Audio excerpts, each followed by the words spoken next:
ಉಡುಪಿ ಚಿಕ್ಕಮಗಳೂರು ಕ್ಷೇತ್ರದ ಕಾಂಗ್ರೆಸ್ ಅಭ್ಯರ್ಥಿ ಜಯಪ್ರಕಾಶ್ ಹೆಗಡೆ ಭರ್ಜರಿ ಪ್ರಚಾರವನ್ನ ನಡೆಸಿದ್ರು. ಜಯಪ್ರಕಾಶ್ ಹೆಗಡೆಗೆ ಕಾಂಗ್ರೆಸ್ ನಾಯಕ ನಿಖೇತ್ ರಾಜ್ ಮೌರ್ಯ ಸಾಥ್ ನೀಡಿದ್ರು. ಕೋಟೇಶ್ವರದಲ್ಲಿ ಸಾರ್ವಜನಿಕ ಸಭೆಯನ್ನ ಉದ್ದೇಶಿಸಿ ಜಯಪ್ರಕಾಶ್ ಹೆಗಡೆ ಮಾತನಾಡಿದ್ರು. ನಾನು ಕೆಲಸ ಮಾಡಿ ಮತ ಕೇಳೋದಕ್ಕೆ ಬರ್ತೀನಿ. ಅಧಿಕಾರಾವಧಿಯಲ್ಲಿ ಮಾಡಿದ ಅಭಿವೃದ್ಧಿ ಕುರಿತು ಮಾತಾಡಬೇಕು ಹೊರತು ವೈಯಕ್ತಿಕ ಟೀಕೆಗಳಲ್ಲ ಅಂದ್ರು. ಬಹಿರಂಗ ಸಮಾವೇಶದಲ್ಲಿ ಸಾವಿರಾರು ಮತದಾರರು ಭಾಗವಹಿಸಿದ್ರು.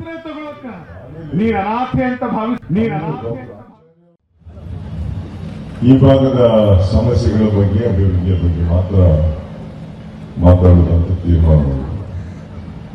ಜಿಲ್ಲೆಗೆ ಏನ್ ಬೇಕು ಅಂತ ಒಂದು ಅವಿಭಾಜ್ಯ ಜಿಲ್ಲೆಯ ಉಸ್ತುವಾರಿ ಸಚಿವನಾಗಿದೆ. ನಾನು ಹೇಳ್ತಿದ್ದೆ ಜಡ್ಕಲ್ ಮುದೂರಿಂದ ಅಮಾಸ್ಬೆನ್ ಜಡ್ಲಿಂಗಲ್ಲಿ ಅಲ್ಲಿಂದ ಮಂಗಳೂರಿಗೆ ಹೋಗಿ ಕೆಲಸ ಮಾಡಿಸ್ಕೊಂಡು ಬರಲಿಕ್ಕೆ ಸಾಧಾರಣ ಒಂದು ದಿವಸ ಅಲ್ಲಿ ನಿಂತು ಮಾಡಿಸ್ಕೊಂಡಿರ್ಬೇಕು. ಅದಕ್ಕೆ ನಾನು ಮಾನ್ಯ ಮುಖ್ಯಮಂತ್ರಿಗಳು ಅವತ್ತು ಜೈಲ್ ಕೊಟ್ಟಿರ್ತಿದ್ರು. ಬೇರೆ ಬೇರೆ ಹೊಸ ಜಿಲ್ಲೆಗಳನ್ನು ಮಾಡುವಾಗ ಅವರದ್ದು ಒಂದು ಬೇಡಿಕೆಯನ್ನಿತ್ತು. ಅವರು ಒಪ್ಪಿ ಮಾಡಿದರು. ಆದ್ದರಿಂದ ಉಡುಪಿ ಜಿಲ್ಲೆ ಒಂದು ಹೊಸ ಜಿಲ್ಲೆ ಆಯಿತು. ಜಿಲ್ಲೆ ಆದದ್ದು ಮಾತ್ರ 7 ತಾಲೂಕುಗಳಾಯಿತು.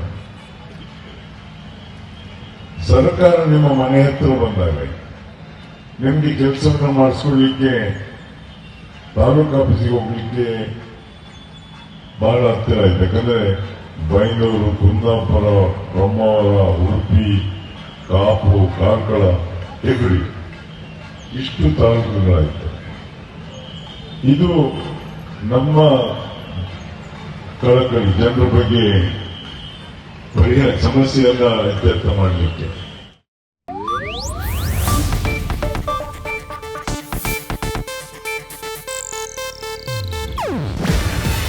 ಇದು ಏಷ್ಯಾನೆಟ್ ನ್ಯೂಸ್ ನೆಟ್ವರ್ಕ್ ಪ್ರಸ್ತುತಿ. ನೀವು ನೋಡ್ತಿದ್ದೀರಾ ಏಷ್ಯಾನೆಟ್ ಸುವರ್ಣ ನ್ಯೂಸ್.